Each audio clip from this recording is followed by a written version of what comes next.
high. Hits it deep. It is out of here. 7:56.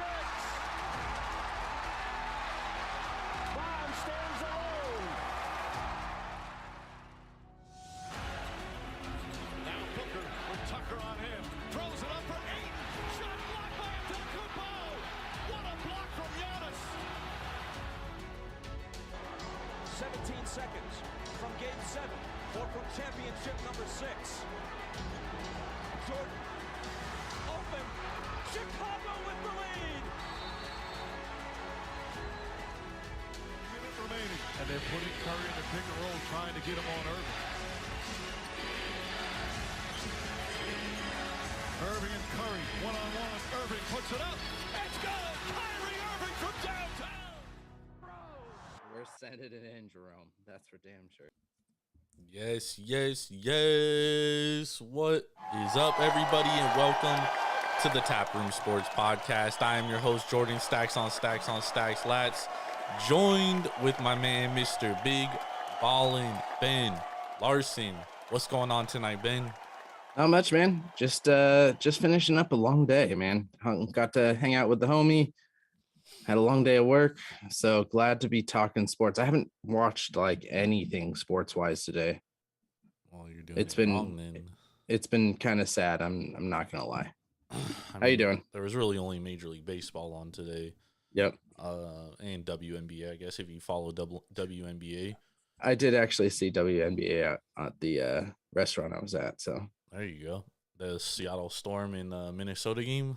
Yep. Yeah, I watched like the first half, I would say. A little less than half, but it was an interesting game. Yep. Yeah, man, great day of baseball. I watched like 8 games. There we go. Simultaneously, so miss a little something maybe on bits some and of the pieces games. here and there. Yeah, Mikolas, one strike away from Oh a my no-hitter, god, dude. Yeah, I saw that. Tough one. But on the other side, the Pirates are fucking trash, dude. Like they might be worse than the A's, and that's saying but they beat the Dodgers. Well, that's the thing is like they're the Pirates, and then they're the Pirates when they play the Dodgers, and those are two different teams. Yeah, unfortunately. Absolutely. If you're a Dodgers fan, that's unfortunate. But man, awesome day. Stanley Cup Finals starts tomorrow. Avalanche, Tampa Bay Lightning. So we're gonna get into that. But before we do that, I do have to mention we are being brought to you by Tavour. Make sure to go to Tavour.com or download the Tavour app straight to your mobile device. Use promo code Taproom for $10 off your first purchase of $25 or more. That's craft beer delivered straight to your front door. You don't even got to leave your couch, except to sign. That's the only time you got to leave. And with that being said, Ben, are you sipping on anything tonight? I am. I'm drinking another Cali Craft Cool Kids, so hazy IPA.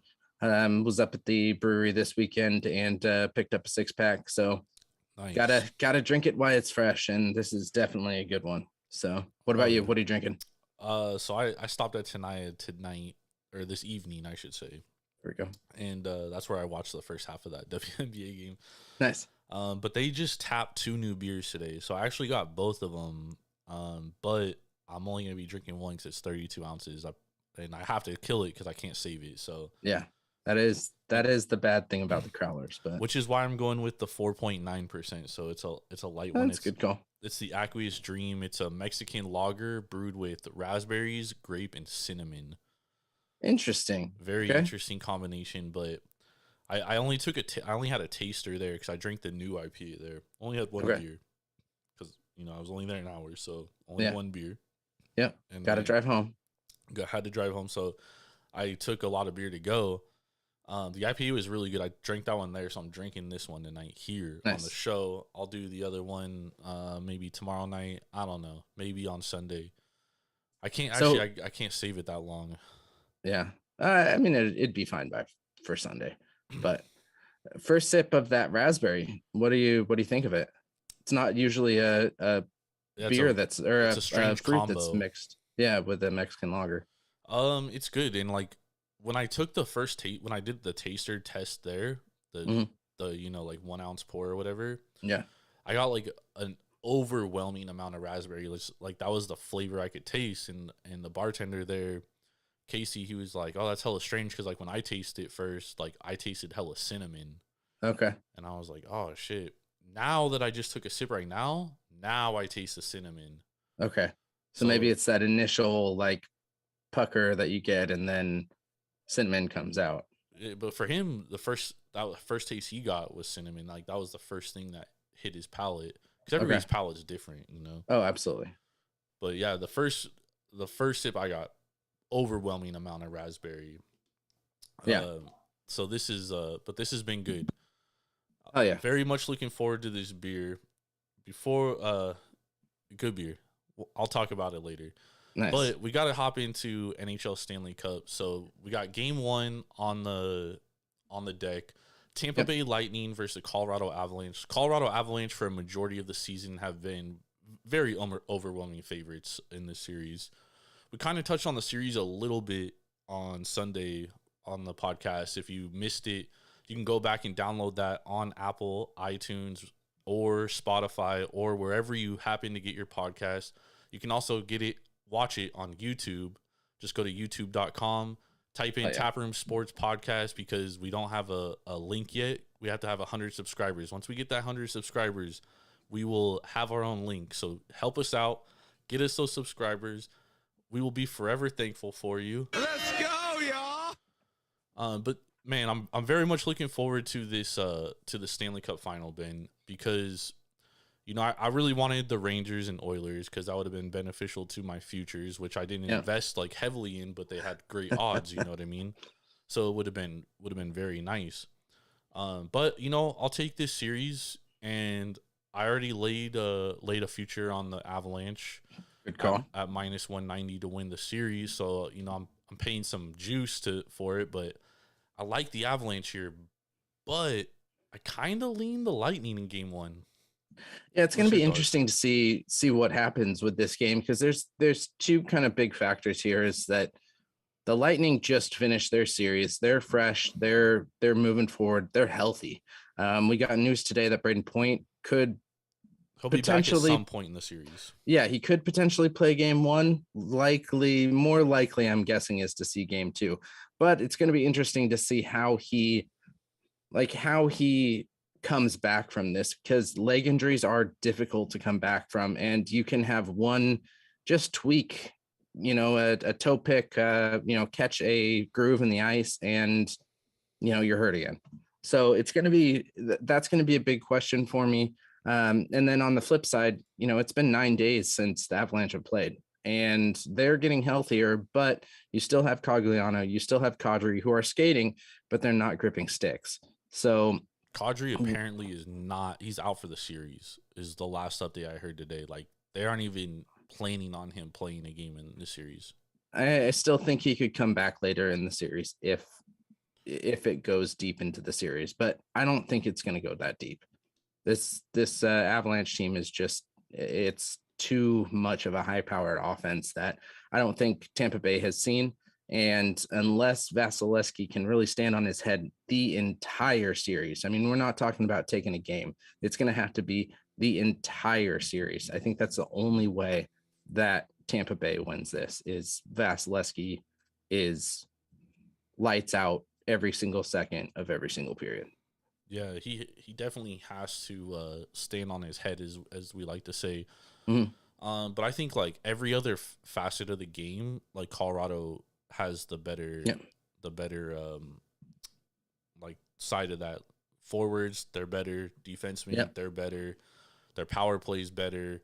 Their penalty kill, like, you know, it kind of got blown up by Edmonton in a couple of games there for the most part. And Edmonton is one of the best offensive teams that were in the playoffs. So that's why I keep going back to is like, you know, Tampa played New York Rangers, who had Igor Shesterkin standing on his head and was basically carrying them through the playoffs, right? Yeah. They got some great momentum. You know, they lost it in that game 3. Tampa Bay kind of took over, but it's not like Tampa Bay, like the Rangers aren't the Avalanche is what I'm trying to say. Like exactly. The Avalanche are a much better team than the New York Rangers. And on the flip side, like I think that the Edmonton Oilers, like they're one of the best offensive teams. They're better offensively than Tampa or New York Rangers, right? So I think that the Avs have already been battle tested, really. And they beat the Blues, which is a Stanley Cup winning team. You know, I know Binnington got hurt, but took care of business there pretty quickly. Yeah. So I just think this is Colorado's year, man. Like we thought they were going to be here a couple years ago. Last year, they weren't able to do it. Joe Sakic adds a lot more pieces this year. They're much deeper.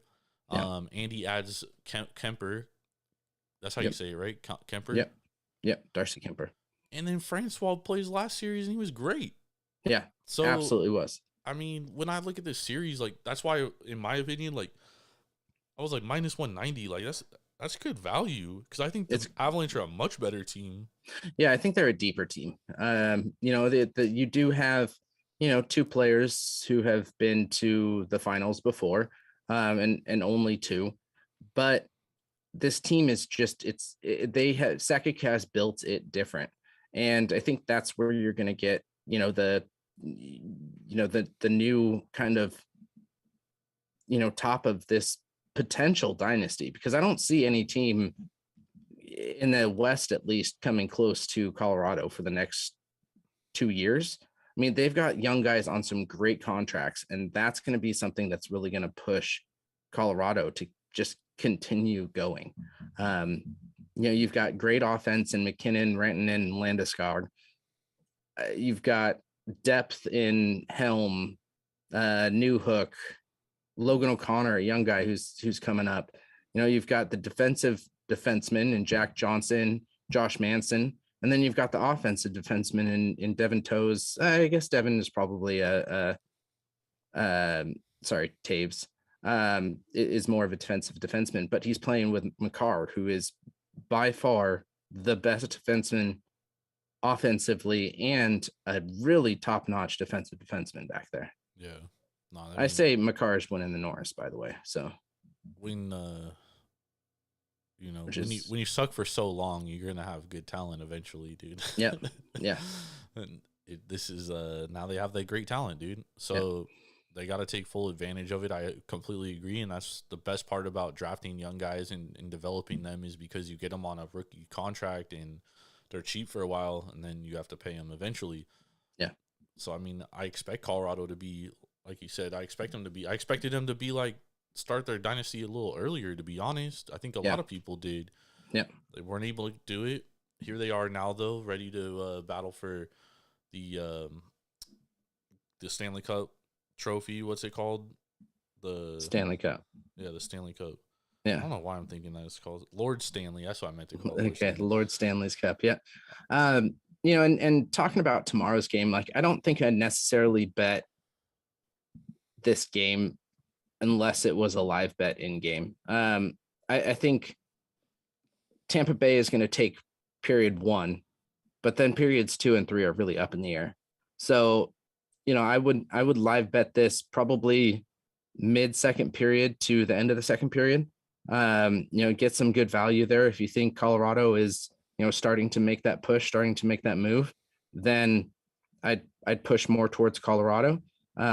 If it's taken them even longer than a single period to get their feet moving and to get back to game speed after that long break, I think that's when you can, you know, put Tampa Bay, because I don't think it's going to be a team is going to win all 3 periods. I think it's going to take 2 periods to win this game. And,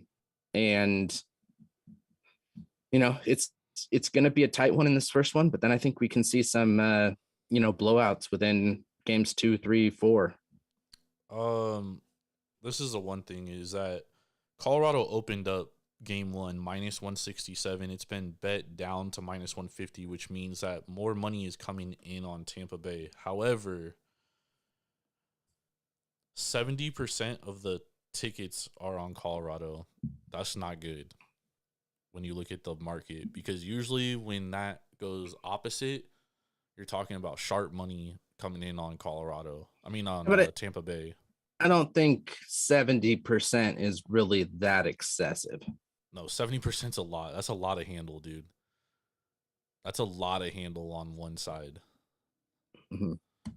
You know what I mean? So, and the fact that it's been Colorado has 70% of the tickets, right? Yeah.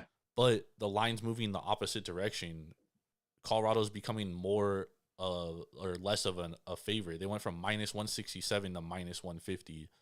So now you're getting better value than you would have gotten when this line opened at -167.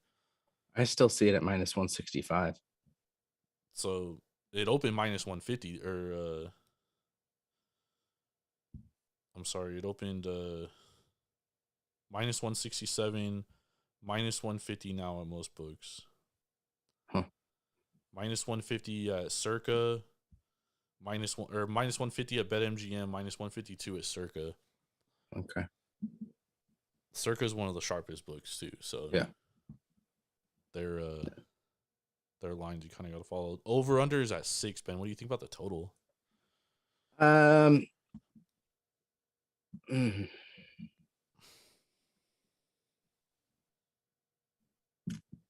I do like that it's a solid number there. That gives you a little bit of protection. For that push, I would lean the over with these two teams.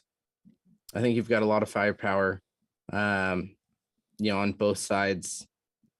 You've got, one of the best goaltenders, but at the same time, I think it's going to be, a lot of shots. Yeah. 56% of the money is on the over. 53% of tickets is on the under. So more handle on close. The under, more money on the over. Yeah. I'd lean over. Yeah, lean over too. But what do you think of first period over under 1.5? Do you think that the under 1.5 is a good play because both these teams could be feeling each other out, or is it going to be more of like Edmonton Colorado series where they felt each other out offensively very quickly? I would probably go the under on that.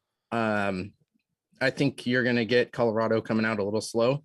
And the over is super juiced, Ben. Really? Over 1.5 -140, under 1.5 +105. Yeah, I mean, I'd still go with the +105. I think Colorado's going to come out a little slow here. But what if Tampa puts up 2 goals quick? What about a goal in the first 5 minutes? Yes or no? Would you play that bet? Goal in the first 5 minutes? No. You would say I would put no on that. Dude, those have been hitting like crazy in the playoffs, except for that Tampa Rangers series. Yeah. Let's see some props here. You can get an alternate total of over 4.5 goals at -370. Under 4.5 at +305. Or you can get an alt total at 8.5, so over 8.5 +415, under 8.5 -525. First goal in the first 10 minutes. Yes is -160. No is +140. 10 minutes changes things. What do you think? 10 minutes. 10 minutes, I'd say yes. Yes is -160. Yeah. So a good value if you really like that. Yeah. I like this one. Race to 3 goals. Lightning +150. Avalanche +100. So the Avs are the dog there? No, Avs are favored. Hold on. What was the Lightning? Plus what? +150. +150, huh? Oh. Avalanche +100. Neither +370. Because right here, team totals: Lightning over 2.5 goals -125, under 2.5 +105. Yeah. So the books basically they're putting a lot of juice on the over, so they think the Lightning are going to get over 2.5, and then Avalanche under 3.5 is -140. Ben. Yeah.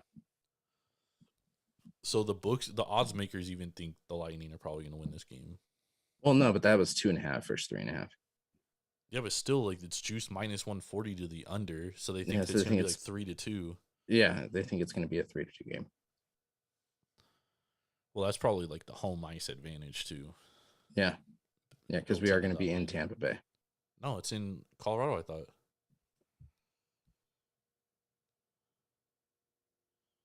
Yeah, it's in Colorado. Oh, why did I read in Tampa Bay?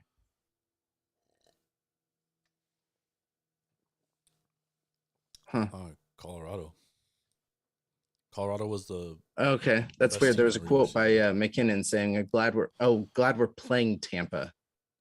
There's no Cinderella story. I thought it said I'm glad we're playing in Tampa. Damn. So he's kind of giving. That's not really bulletin board material, I guess. No. He's just saying there's no Cinderella story. They're both the two best teams, and he knows that. True. All right, so we'll reconvene. We'll rewrap this when we get to the end because we may have I actually have a best bet on the hockey game. So that's good. We'll definitely talk about this later. Yeah, I'll probably go 2 best bets on the hockey game. So nice.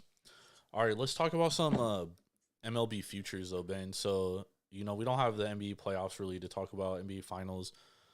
For those of you that are new to the show, if you like baseball, congratulations. You tuned in at the right time because, really moving forward in the summer, you're going to hear a lot of baseball talk because we're really winding down on NHL.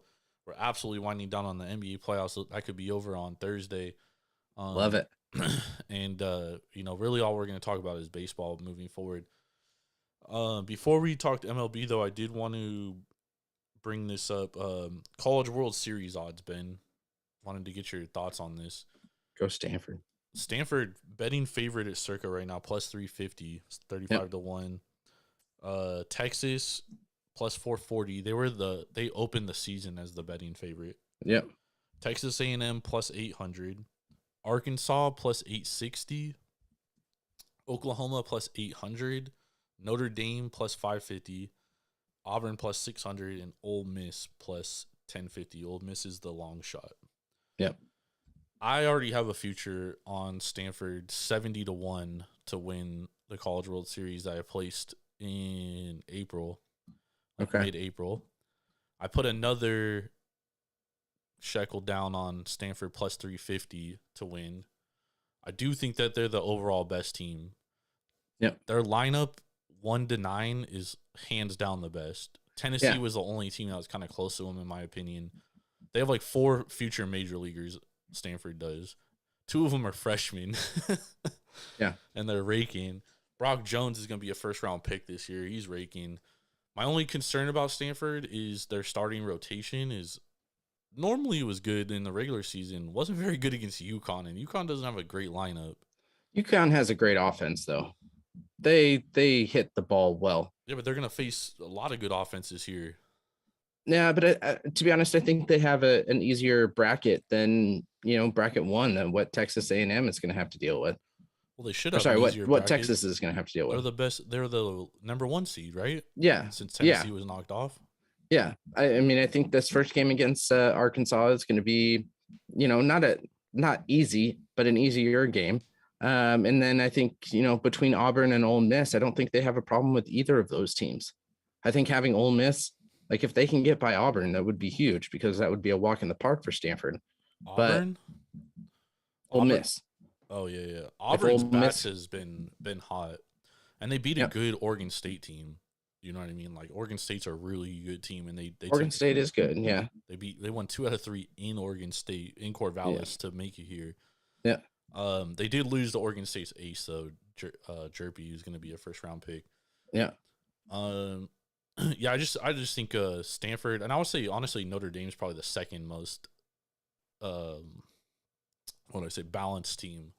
Yeah, because Notre Dame they got was the Cinderella story coming behind them, but that's going to be tough to go against Texas in game 1. Yeah, that's I think it's honestly good to get those 2 teams out of the way because I would say those are definitely the second and third best teams in the College World Series. Yeah, in my opinion. I was going to say I played Stanford plus 350. If I were to play another future here, it would probably be either Auburn at plus 600 or Notre Dame at plus 550.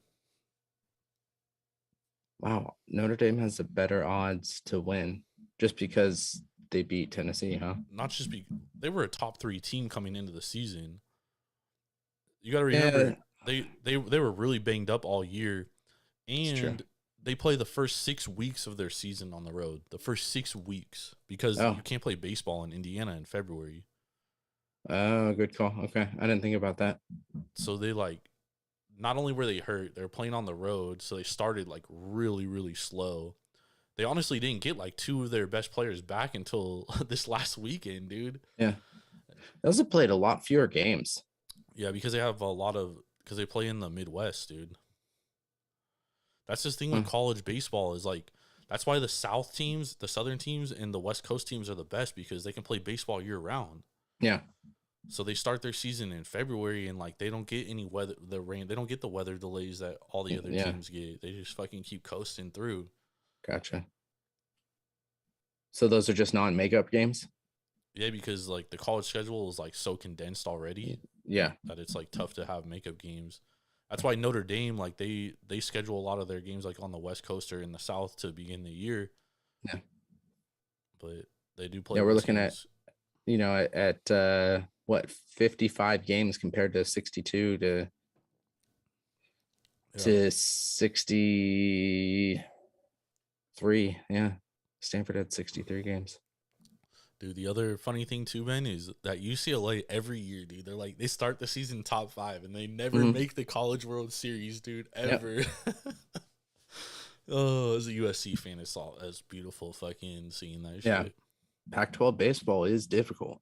Oh, for sure, dude. You have like a handful of teams that can make the College World Series. Plus you have teams like UC Santa Barbara, UC Irvine, Cal State Fullerton.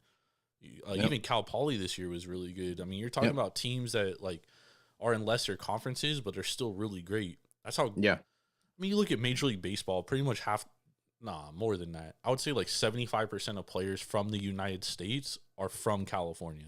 Yep. It's incredible. It's unbelievable, bro. Yep. And Southern California is just a machine for putting out baseball players. Yeah. The Valley's just churns them out, dude. Yep. Even San Jose, dude. Stanford's got a couple of guys that went to Valley Christian that are fucking great. That shortstop. And then what's that kid's name that plays left field? Left field, yeah. I forget his name. Derek. Is it Lee? No. He went to Valley Christian though. And then they got another kid that comes off the bench that he's a freshman. He's gonna be hella nice. He came from Valley Christian too. So Stanford, they got who's that other freshman they got from Mississippi? I don't know where any of the guys are from. He's the one that absolutely rakes. Not Brock Jones, but the catcher? Nah, it's not the catcher. I forget what position he plays, dude. He might play third or but he just like fucking missiles, dude. Yeah. Piss rockets to the gap. I mean, it's been fun to watch Stanford. It's been fun to go to the games this year too. So I'm happy. They're hella good. COVID's pretty much done. Oh yeah. We can go to games again. All right, let's talk about some Major League Baseball futures here. The futures market for the division winners. So I want to talk about the NL Central first because this is one of the closer divisions where the Brewers right now, even though they're in a little skid here, they've lost like, I think, what is it? Let me see. So I can get accurate number here. They've lost 9 of their last 10 games, 10 of their last 11. And they're still the betting favorite, minus 176. They're currently 2.5 games back of St. Louis. What's your thoughts on the Brewers here at minus 176, Ben? This is definitely a tough, a tough division to kind of look at because you've got such a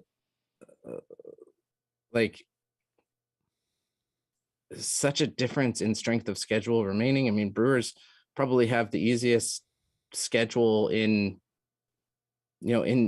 baseball for the remainder of the season. Cardinals, I mean, their Brewers are only 2.5 games back. I'd lean the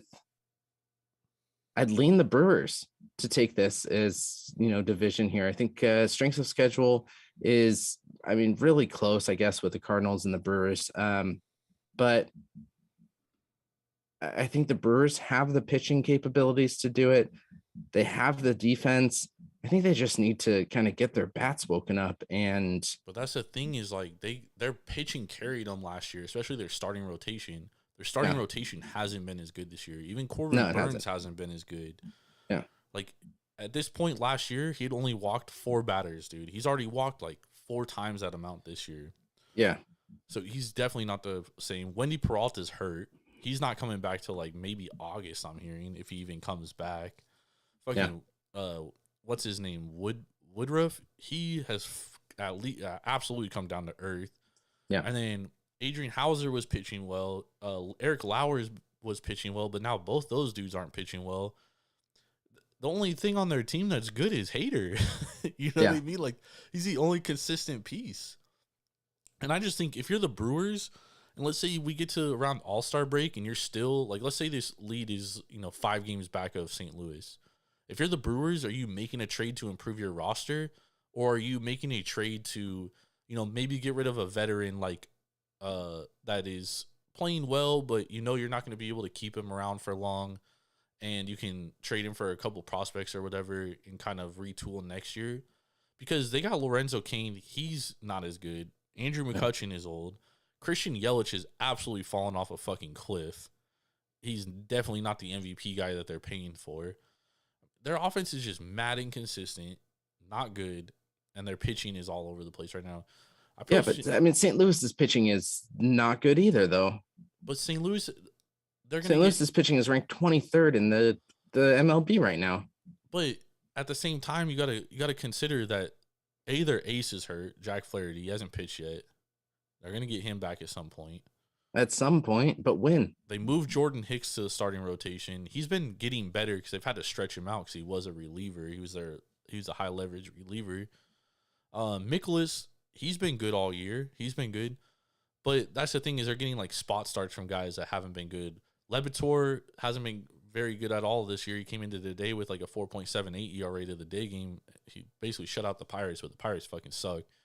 But that's also a thing that you have to take into account, is that they get to play the Pirates and Cubs and the Reds fucking 19 times a year, dude. Like those are games you should absolutely fucking win. The Pirates are awful. I think the Reds might be the third best team in this division, to be honest. Yeah. And the Cubs, I mean, they've lost like 11 in a row now. Like this division isn't good, so I think that only benefits both the Brewers and the Cardinals. I just think it's going to get interesting, Ben, because I don't know what the Brewers are going to do if they're like 5 or 6 games back halfway through the year at All-Star break.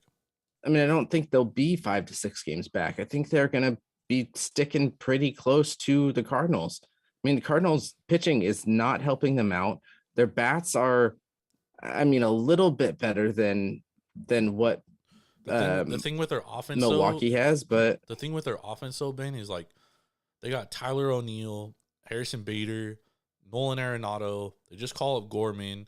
Like these are bats that are good. And at some point, like Paul Goldschmidt has been consistent all year. Arenado was good for like the first month and a half. He's kind of tailed off a little bit. But at some point, they're going to get these other guys are going to get hot at periods of time, right? I'm not saying they're going to get hot for the rest of the year, but they're going to get hot for like 2-3 week stretches, right? And that's going to carry them too. Like, and right now, Paul Goldschmidt probably him or Polar Bear Pete probably NL MVP. I just in the Cardinals, like they're the type of team, Ben. If they need a starter, they're going to go out and trade for a starter. Like that's what they do. Well, I think both of these teams could benefit from a starter. Yeah, but I don't know if the Brewers are willing to go trade for a guy and give up prospects, because they're a team that, they don't have the money that the St. Louis Cardinals have to spend. Yeah. So they have to be a little bit more careful with what they bring in. Like they can't go and splurge like the Cardinals can.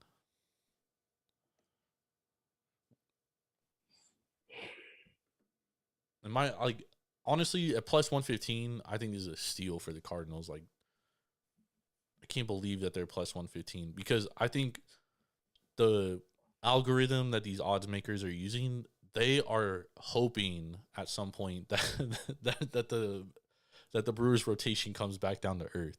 But I don't know if it will. Yeah. I mean, it may when they play the Cubs, Pirates, and Reds.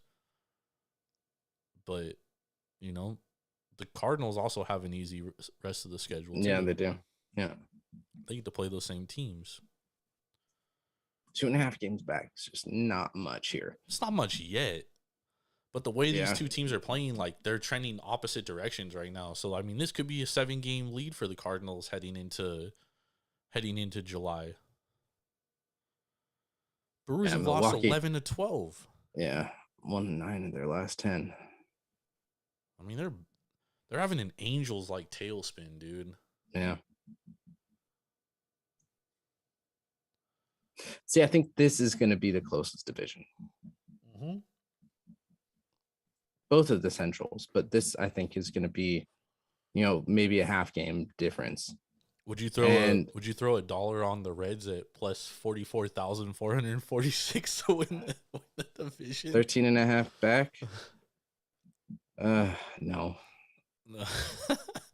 No. Why waste $1?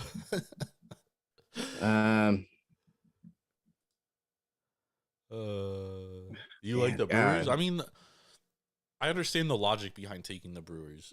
I absolutely do. Because we do think that their starting rotation is better. I think everybody kind of agrees with that. Yeah. But are they going to come back down to earth? That I can't assure you.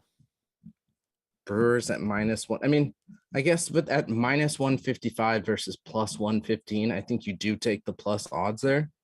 It just gives you a better return on investment. Yeah.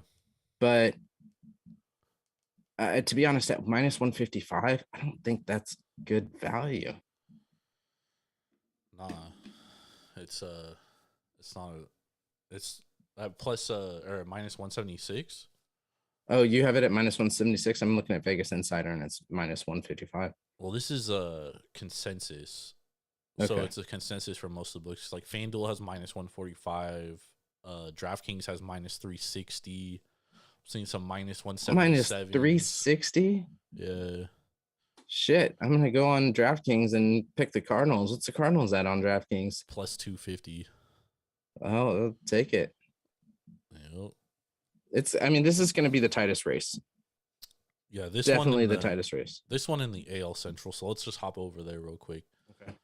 The AL Central, we got the Twins have finally taken the favorite. It took till June, even though they've been in first place the whole time.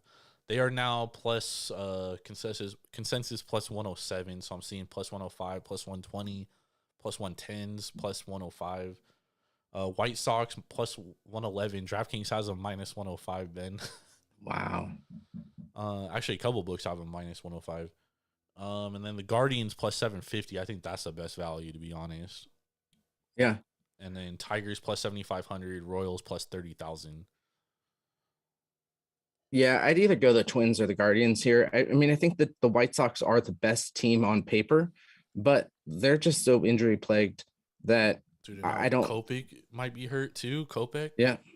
Yep. Dude, I just don't think they'll get enough players back in time to make that run. At 5.5 games back, like it's not a big hole being a third of the way through the season, but it's a pretty big hole. No, that's a huge hole because of the fact that if the Twins are still in first place, they're probably already working on a trade for a starting pitcher, either Frankie Montas, Paul Blackburn, Martin Perez from the Texas Rangers. These are just a few guys that are on the trade block that they can absolutely make a deal for, and that's their biggest weakness is their starting rotation because they only have like Sonny Gray, who's their other fucking pitcher? Chris Archer, who's like been better of late. He wasn't that good to begin with, and Dylan Bundy, who has been very up and down all year. His home road splits are fucking insane. Yeah. And then they're throwing guys like Chichi Gonzalez out there, who's like a career 6 ERA pitcher. Like, they're just trying to get that guy to eat up innings at this point. Yeah. So you bring a guy like Montas in, who's a 1-2 type of pitcher. His stuff, he's elite stuff. Yeah. That changes the whole outlook of this team. And that's why I think, like, if this Minnesota Twins team gets a front-of-the-line starter and they're still up 5.5, 6 games after the All-Star break or around the All-Star break, Ben, this division might be a wrap. The Guardians only 3 games back right now. They have been playing very well. Shane Bieber's been much better. He started the year off really slow. He's really bounced back. They've been swinging the sticks well. Jose Ramirez, we were talking about this the other week, good MVP odds. He's playing like an MVP, right? Yeah. So, Guardians at plus 750, I think is like, obviously it's a gamble because there's no guarantee, especially with the Twins being up 3 games on them right now. Mm-hmm. But I absolutely wouldn't bet the White Sox. No. There's no fucking way. You'd have to put a gun to my head to bet the White Sox right now. Yeah. And they're like, their locker room's in disarray. Fucking Lance Lynn the other day getting in a fight because Tony La Russa is fucking old and doesn't even know what the fuck is happening. Yeah. And I'm glad you talked about Tony La Russa because I am going to bring up some odds for you once we're done talking about the divisions that Tony La Russa is involved with. So when he gets fired? Yeah, well, not when he gets fired, but next MLB manager to get fired. Oh, shit, I can't wait to hear that. Yeah. All right, so we both kind of like the Twins here, right? Yeah, I do think the Twins can take this, and at pretty good odds there. Vegas Insider is showing him at plus 110. So I don't know what you're seeing him at. No, this is just a consensus plus 107. So I'm seeing like plus 105s, plus 110s, plus 120s, but yeah, consensus is plus 107. Yep. I doubt anyone has a 107 actually. Yeah. All right, let's talk about some of these other divisions. So AL East is another interesting one to me, Ben, because the Yankees have just been so fucking dominant all year. They've been absolutely hot. Number 1 ERA, plus 129 run differential right now, which is best in baseball by a lot. I mean, what's your thoughts on this division? 9 games ahead. Huge favorite, minus 395. Blue Jays plus 400. Rays plus 1,200. Red Sox plus 4,236. And then my beloved Baltimore Orioles plus 100,000. Yeah. I wouldn't put a dollar on the Orioles. I probably wouldn't put a dollar on the Red Sox. I might put a dollar or two on the Rays. This is a team that has a good schedule, kind of moving forward. I think they would definitely be the long shot because they're 10 games back on the Yankees right now. The Yankees are dominant, but I think we are going to see some regression from the Yankees, both on the bats. It is going to be getting more humid out on the East Coast during the summertime, but those balls could fly. But they'd really have to keep up this hot home run streak that they have going, and really push this through. I mean, I really can't believe that they've hit 98 homers already. I mean, the only other team that's close is Atlanta at 89. I mean, the Yankees hit home runs, Ben, but they hit a lot of solo shots. Shots, yeah. If at any point those like, because at some point you're not going to be able to hit home runs every fucking at bat, dude. Yeah, they're going to cool off at some point. Yeah, and when they do, is that pitching still going to be that good? Because we talked about this on Sunday, their pitching has regressed a little bit. Yeah. So are they going to be able to rake? Being 9 games up, that's just a big hole. I know, again, we're only 60 games into the season here. The problem with the Rays is that they've been banged up. Yep. They have no Wander Franco right now. They have they're missing guys. He's supposed to be back in next couple days, but they've been banged up. And then Shane Baz just made his return, right? He's only had 1 start. So I expect that their rotation is going to be much better going forward. The Blue Jays, though, are a great team, and they're going to make a trade for a starter. Yeah, because they have to. Hyun-Jin Ryu is out for the year now. Yep. So they got to get a starter. I'm hearing that they are probably the team that's going to trade for Martin Perez. And if they get him, that's pretty solid. Hey, do you know who the Grateful Dead is? The Yankees, though, on the other hand, they've been great, dude. I don't expect them to be as good going forward. However, 9 games up explains 9 games up minus big, 395. man. And the Blue Jays do have the easiest strength of schedule moving forward. Yankees, they got an easy strength of schedule too. That's probably because they get to play the Orioles. Actually, the Yankees have played the Orioles a lot already. Yeah. I don't know. I think there's value in playing one of these teams like the Blue Jays or Rays. I think if you just throw like a couple bucks on them, there's a chance, dude, because the Yankees could go absolutely fucking cold. Yeah, they could do an Angels type. And Aaron Judge gets hurt pretty often. He hasn't been hurt this year, but yeah, and Stan too.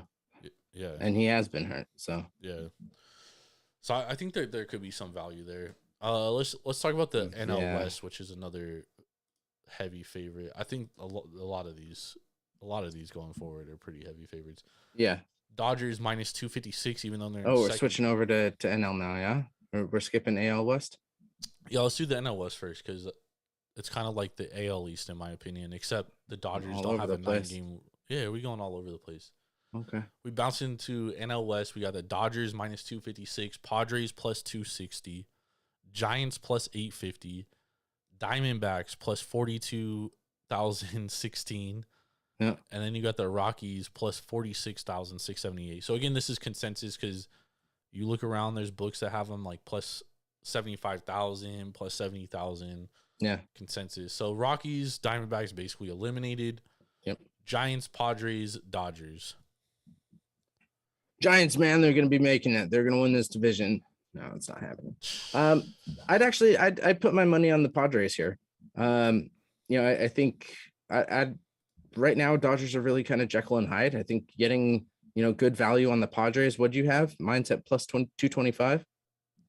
Yeah, they have lines like there's some that plus 225, plus 220 at Caesars Sportsbook. DraftKings has plus 360, FanDuel plus 260.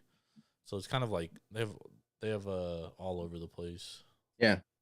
Yeah, and Fangraphs has the projected wins differential here as 0.7 between the Dodgers and Padres. They do have the Dodgers ahead of them, but I mean the way that the Dodgers need to add pitching, But they will. Yeah, they will. And the Dodgers bats need to really heat up, and they can't go hot and cold like this, like they're doing with the Padres coming right back on their tail, and they're getting Tatis back, which could be a huge push to their offense. And their offense isn't that bad. It's still okay. Yeah, it is pretty bad. Yeah, I was gonna say their offense is if it's not as Jekyll and Hyde as the Dodgers, it's more. Yeah, they're 17th in total offense right now. I mean, fucking what's his name? Machado's Machado. really carrying them, dude. Yeah. They're still batting 288 on the season. They've got 47 home runs. I think Tatis can add a little bit to that. I think Machado, will, continue to stay hot. I was thinking about what we talked about when we were talking MVPs, and if Machado really has a shot. I just don't think he does because Tatis is going to be away, is going to take a little bit away from him, but I still think he's going to continue to be hot. I just don't think he's going to be the one that changes things for the Padres anymore once Tatis is back offensively. Well, I mean, so Machado is that kind of player, though. He's done it most of his career. He's a great player, especially at the plate. Yeah. There one thing is for certain, though, is that AJ Preller, the GM of the San Diego Padres, is absolutely going to be aggressive at the trade deadline. Yeah. He's aggressive every year. So seeing him make a move will not be surprising. What they're going to do, I don't know, because I think they could use a starter because their rotation's kind of inconsistent outside of Musgrove. Yeah. And they're Darvish still has number been 2 in great. pitching overall. Yeah, because as a team. Their bullpen's good. Darvish has been good. Musgrove's been good. Oh, and the rookie, the fuck's his name, dude? Why is it fucking slipping my mind? Mackenzie Gore. Oh, okay, yeah. He's been good. Yeah. But really, like, Blake Snell is like Jekyll and like sometimes he looks like that Cy Young winner, sometimes he doesn't. And then Clevenger is obviously bouncing back from injury. Yeah. So I don't know if they probably won't trade for a starter. They'd probably need a consistent bat, though. Yeah, it depends what starter is available and if they can, if they can flip one of their 3-4 guys. But I think 4 or 5 guys for that. I think a good team like the Padres, though, Ben, is like they have an advantage because of their park, because it's like a pitcher-friendly park. And I always feel the same way about the Giants because at the trade deadline, you can add like some lights-out relievers and just shorten the game. So, like, you get up 2-1 and the game's fucking over if you have, like shut down high-leverage relievers, right? Yeah. And relievers are the easiest guys to trade for because they take, like, the least amount of prospects to get back. Yeah. So I feel like the Padres are in that kind of position where rather than trading for a starter, just go trade for like 2 high leverage relievers. Yeah. You know what I mean? And they already have high leverage relievers. So it would just add even more kind of firepower to that pitching. Mm-hmm. Yeah. 100%. I think And add a half go out game at back. bat. You add a bat. I think you get Tatis back. I think this team's going to take it over the Dodgers. Yep. Because I'm interested to see what the Orioles are going to do. Because the Orioles have a ton of fucking talent coming up. Yep. And then they have like these tweener guys, right? Where they're like, have a few years of arbitration left, like Anthony Santander, who's a good player, but he you know, they have Kyle Stowers coming up and Caleb. His name's slipping my mind, but he's like their fourth top prospect. He's an outfielder, and those guys are expected to play at some time this year or next year. Yep. So it's like you could trade some of these guys, Austin Hayes, and get some good quality prospects back to, continue funneling into your farm system, dude. Yeah. Oh, and I didn't realize that San Diego won today and the Dodgers lost. So Yeah, San Diego has, they have the lead in the they're division, in first place, and they're behind the Dodgers as favorites for obvious reasons. Yeah. Because the Dodgers, as aggressive as AJ Preller is for the Padres, Ben, we know the Dodgers are absolutely going to make a move. Yep. And they have a lot of money. Yep. They do. I read something that their collective owners are worth like $66 billion. Jesus. Just unbelievable. All right, let's talk about the AL West, and then we'll get to best bets, and we'll get out of here. We still got the NL East to go through as well. Oh, the NL East. That's another good division. Yeah. AL West is actually the biggest. This one's basically a wrap if you're looking at the odds, because the Astros minus 1180, Angels plus 800, Mariners plus 2728, Rangers plus 5,000, and my Oakland Athletics plus 50,000. Yeah. Yeah. Astros have a 95.8% chance to win the division. Oof. Yeah. This one is. This one's over. I think that's good enough. Yeah. I think that's good enough. I don't think we even have to talk about it. Yeah. I mean, if the Angels didn't take that massive declining run, I think you could definitely put them in, a spot to at least challenge the Astros for the division. But nah, it's over for them, dude. Yeah. It's absolutely over. It's nasty. And the Angels lost tonight to the Dodgers 2-0. Yep. All right, let's talk about the NL East here. Mets minus 263, Braves plus 250, Phillies plus 1192, Marlins plus 9,474, and the Nationals plus 57,161 consensus. What say you, Ben? With the Braves, the way that they're playing right now, I think you have to take them. I mean, yes, I know they're 5 games back. Remember, they just talked lost about Ozzy Albies. I know they did lose Ozzy Albies today, broken foot. Yep. And non-contact broken foot, which is interesting. Did you see the video? Yeah, just stumbled out of the box. Yeah, dude, that shit was nasty. Yep. You could even see him, like, his ankle, like, just oof. Yeah, I heard it was the bone on top of his foot, though. That's even worse. See, that's one of the hardest bones to fucking heal. Yep. Yeah, and I do know Ozzy Albies, is out. But I mean, I think that they can.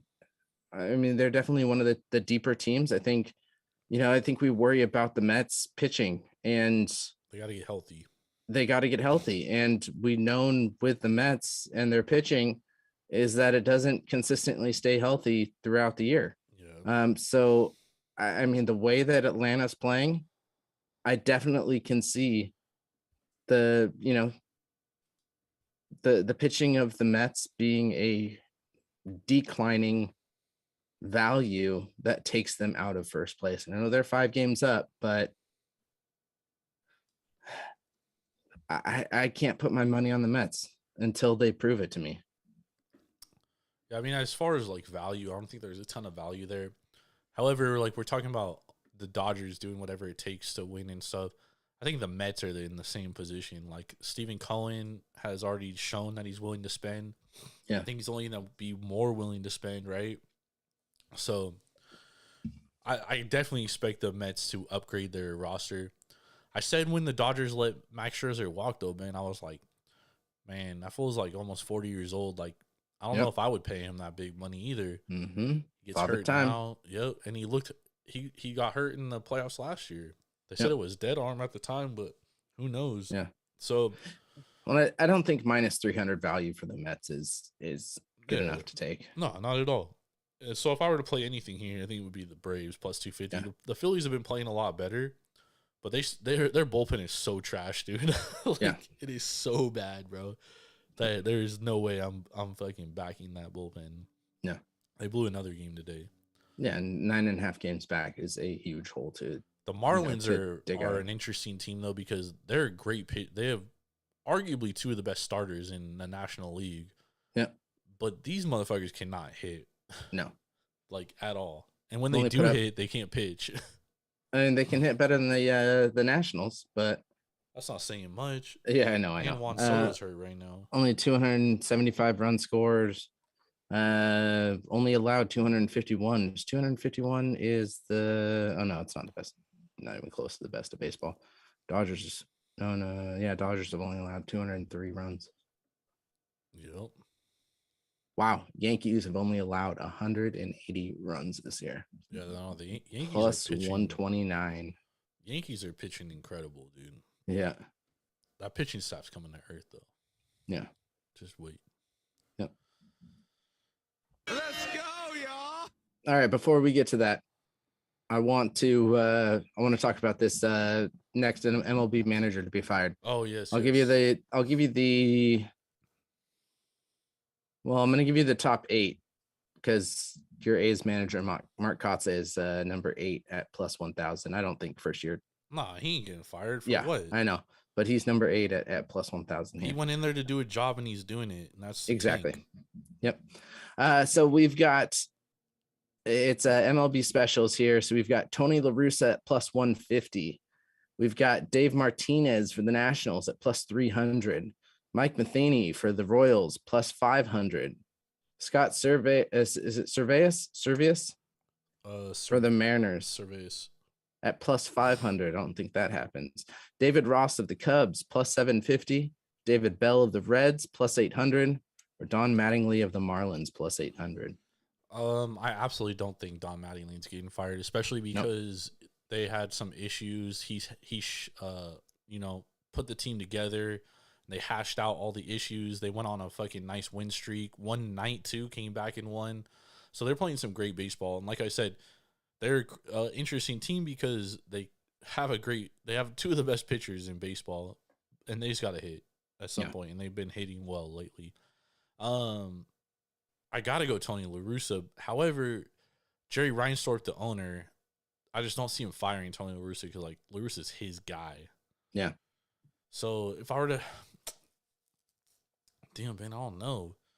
I'm gonna go David Ross of the Cubs at plus 750. But why? Like the Cubs suck. Yeah, exactly. The Cubs suck, and I think as the city of Chicago is just expecting them to be that much better. And man, the Cubs sucked for 108 years. What do they expect? Well, I know, but after winning in 2016, they expect them to at least be racing for this team. This team was not going to win shit to begin the year. Yeah, if they had expectations of winning, they let themselves down. To be honest, they deserve getting rid of everybody. They deserve all the pain, dude. Yeah, 1-9 in their last 10, have lost 9 straight. I don't.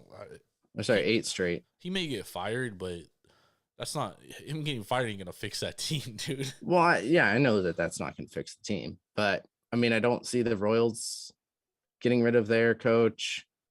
I don't see the Mariners. I don't see the Mariners may because they had a lot of expectations. Ben, they were supposed to compete for this division, and they don't look that good. Their bats suck. Outside of Logan Gilbert, their pitching is mad inconsistent. Yeah, Ty France is the only shining star on that offense. And J-Rod.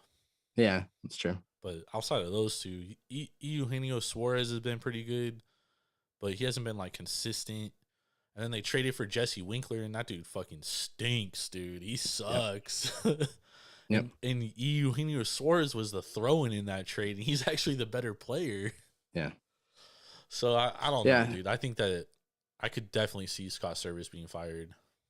I think La Russa maybe. I think David Ross. I think those are my two. I think La Russa should be fired. Yeah. he should have already been fired. But I don't Yeah. think I don't know if Jerry Reinsdorf will pull the trigger on it. Other coaches that we have later down the list, I'll just throw them out there. We've got AJ Hinch of the Tigers plus 1,500, Brandon Hyde of the Orioles plus 2,000, Chris Woodward of the Rangers plus 2,000, Derek Shelton of the Pirates plus 2,000, and Bud Black Woodward's- of the Rockies plus 2,500. Woodward's another interesting one. Yeah. Because the Rangers spent a lot of money in the offseason and they suck. Yeah. Bud Black is another good one too because he's a pitching guru and the Rockies still can't pitch. So yeah.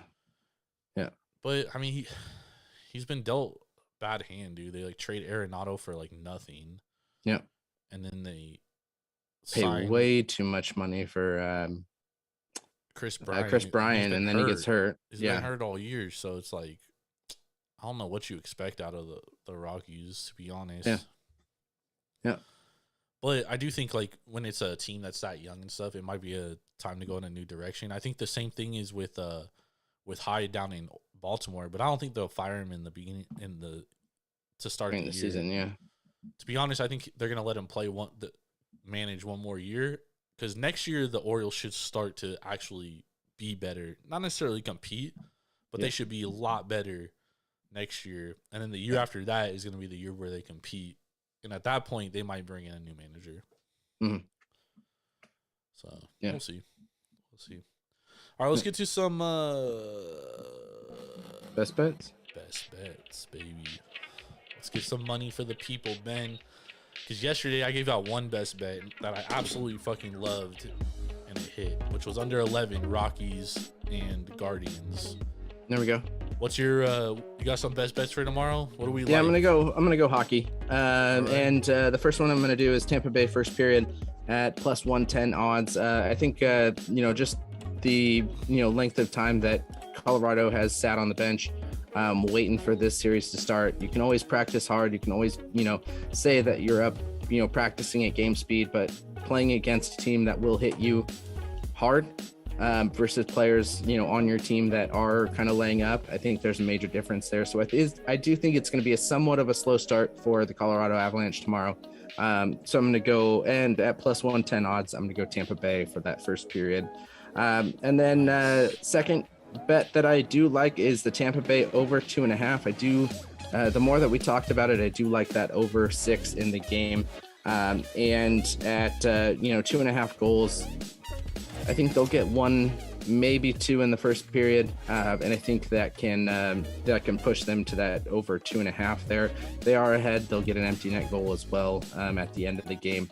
I do think the one team is going to have to win 2 periods, and if they do win this game, go in 2 periods, I think over 2.5 is going to be good.